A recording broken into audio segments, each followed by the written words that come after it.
Hey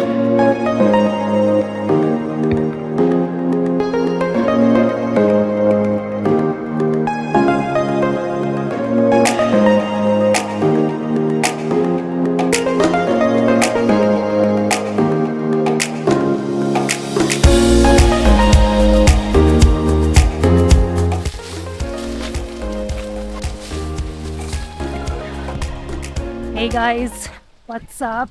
Welcome back to another video. Today I'm just out here going for a walk. It's beautiful fall weather. So I figured while I'm on my walk, we can chat and I can quickly do my intro for my YouTube video. All my meals, as always, are super easy and simple, and they're high in protein. And some of you have mentioned in my comment section that I should share food that kids can enjoy. And here's the thing, my kids eat differently than I do. They usually don't like the food that I eat. So the food that I usually eat are aligned with my nutrition and my fitness goals. And most food that you eat to maintain a fit body or even to gain lean muscle mass and to stay fitter are not usually higher in calories and fat. And growing kids usually do enjoy high calorie food. So my kids don't always like what I eat. So I have to cook separately for them. That's part of the reason why I like to keep my meals super simple, that are easy to cook, take less than 15-20 minutes to make maximum. And I usually repeat a lot of my meals because it keeps me consistent and it helps me quickly come up with quick meal ideas for myself so that I have that extra time that I can cook for my family. Some of my food, 50% of the time, my kids will eat what I'm eating. So those are the types of meals that I will mention on my YouTube channel that my kids eat. For example, in my last YouTube video, they were eating chickpea curry. And the chickpea curry, the way they ate it with rice or some flat Indian bread, versus me, I ate the chickpea curry with my seitan bun. These are some of the adjustments I make with my diet to match my fitness goals. Because if I'm always eating high calorie meals like my kids, then guess what? I'm going to put on weight. So your nutrition really has to align with your goals. So I hope this helps. And of course, I will definitely continue to share more meals on my channel that are more kids friendly as well in future. I will keep that in mind. But I just wanted to clarify that my kids don't always eat what I cook. And you know what? You can't expect everybody to follow what you're doing. That's just not how real life works. If your family is on board, then you are one of the lucky ones.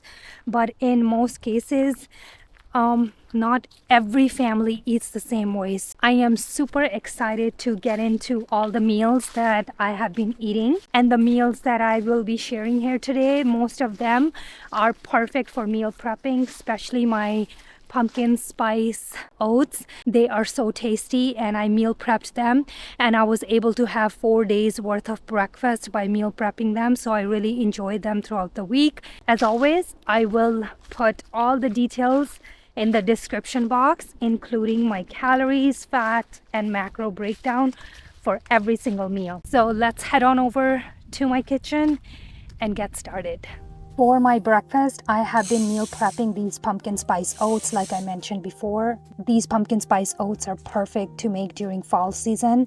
Pumpkin puree gives the oats a creamy, dense texture while also adding natural earthiness that complements the spices. Protein powder boosts the meal's nutritional value and lending a subtle richness, especially when it's a complementary flavor like vanilla or cinnamon. And if you don't like to add protein powder to your oats, you can definitely make this with TVP. I have made that on my channel before. I will link the shorts for that recipe in the description box below. I added everything in a baking tray, combined everything, baked it in the oven, and once everything is cool, then we're going to add cinnamon spice frosting on top, which I made with silken tofu.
I usually like to add 1 cup of soy milk the next morning on top of the oats to make it more nice and creamy.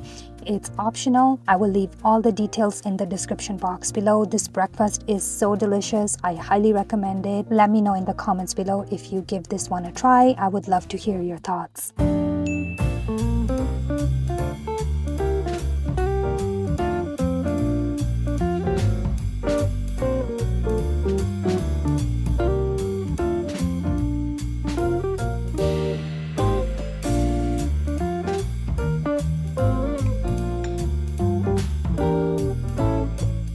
For lunch, I made this bean burrito mixture with dried red kidney beans, which I soaked overnight, and then I cooked it in my Instant Pot. If you don't want to do that, you can definitely use 2 cans of kidney beans.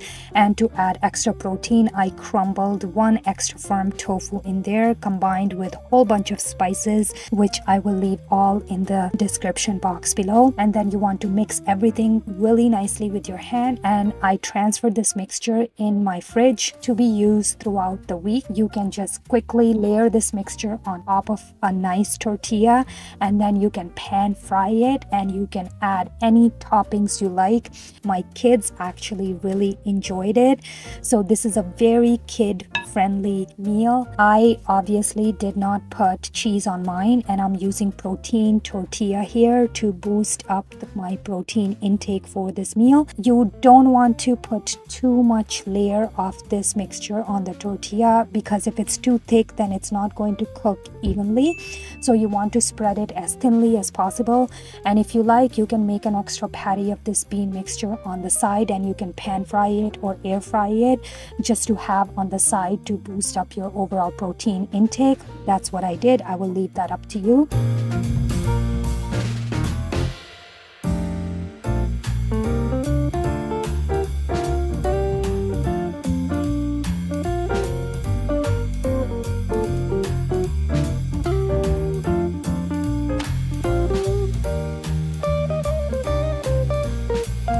I'm going to be pairing this with my tofu mayo sauce, which I'm going to be adding chopped pickles, some red onions, and then I'm of course going to make my tofu mayo from silken tofu. This time I am using firm silken tofu just to keep it more thick, and I added some spices like vinegar and ketchup and maple syrup in there. Again, I will leave all the details in the description box below. This meal turns out really good, guys. I can't praise this enough. I made this tortilla throughout the week for my kids and myself whenever we wanted it. It was so convenient to have this mixture ready in the fridge, and then you can just quickly make your meal. I hope you will give this one a try, and it's perfect for meal prepping. Let me know in the comments if you end up trying this meal. I hope you will enjoy it as much as we did.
keeping fall theme consistent here for my snack, I made no-bake pumpkin spice bliss balls with almond flour, some peanut butter, powdered peanut butter, some cinnamon, and of course pumpkin puree. And then you're just going to add some chocolate chips in there as well, and you're going to roll this into a nice ball, and you can store them in the fridge to be eaten throughout the week. These bliss balls turn out so good, so flavorful. I really enjoyed them. I'm not sure if you guys are a fan of pumpkin spice flavor. I never used to be, but recently I have been really loving this flavor. So let me know in the comments if you do enjoy pumpkin spice, and if you do, I can guarantee you're going to enjoy this mini treat. If you want to keep it lower in calorie, you can swap out half of almond flour with some oat flour instead, and it's going to keep your calories a bit lower. I hope you will give this one a try. Once again, all the details will be in the description box below.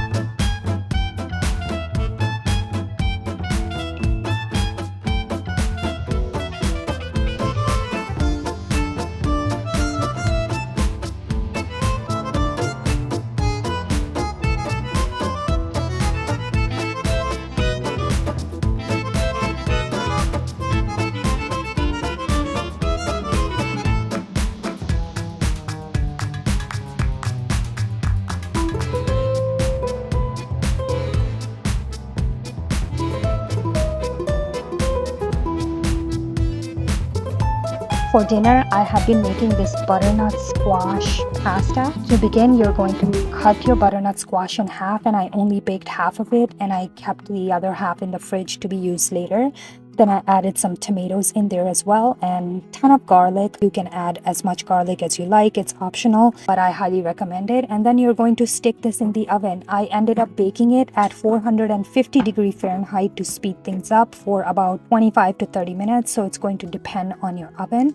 And while this is baking, you can cook your pasta and you can keep that aside. And then I also cooked some kale to add to this pasta. To make this meal high in protein, I am using red lentil pasta, which I bought from Costco. And again, you're going to boil it, and you want to make sure you reserve the water from this pasta. We're going to use that reserved water later for our sauce. And while pasta is cooking and butternut squash is baking, I am going to chop up my homemade seitan hot dogs, which I made from before, and then I'm going to fry them quickly on the pan and keep them aside. And I'm going to do the same thing with my kale. I'm going to quickly saute it and keep that aside. And once our squash is ready, we're going to toss everything in blender, blend everything, and prep our sauce. This meal is super easy. It may take a bit longer to cook this meal, so if you like, you can bake your butternut squash ahead of time, and you can cook your pasta ahead of time to speed things up. But altogether, this meal took me about 45 minutes to make. It's because I did everything from scratch. I made 3 servings of this meal, and each serving gave me about 50 grams of protein. Highly recommend this meal. It's extremely filling and satiating and tastes amazing. I hope you guys will give this one a try. I will leave all the details in the description box below.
this is it for today's video, guys. I hope you enjoyed all these high protein meals that I shared here today. If you make any of these meals, let me know in the comments below. And if you love high protein plant-based meal ideas, then don't forget to hit that subscribe button, and I will see you guys very soon on my next one. Bye.